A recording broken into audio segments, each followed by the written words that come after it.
Ginahasa, pinatay at itinapon sa balon. Yan ang kalunos-lunos na sinapit ng isang 7 taong gulang na bata sa Butuan City. Ang sospek nagkunwari pang tumutulong sa paghahanap sa biktima. Nasa frontline balitang yan si Gary De Leon.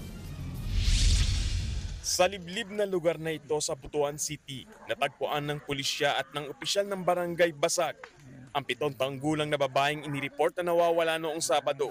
Patay na siyang natagpuan sa loob ng balon noong araw ding yon. Base sa investigasyon, katabi lang na natulog ng biktima ang kanyang ama nang bigla siyang mawala.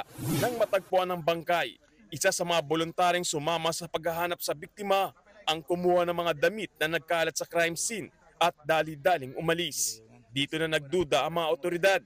Biglang nawala itong suspect. Yun pala, kinuha pala niya yung damit niya at saka yung suot niya na pantalon. Pero naaresto rin kalaunan ng suspect. Pag-amin niya, pumasok siya sa bahay ng biktima.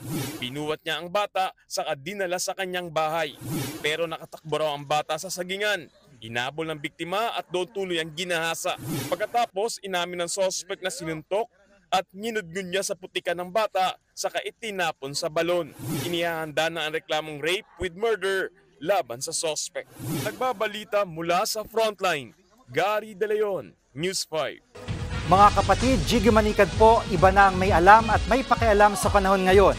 Para sa konkreto, kumpleto at komprehensibong balitaan sa frontline, mag-follow at mag-subscribe sa social media pages ng News 5.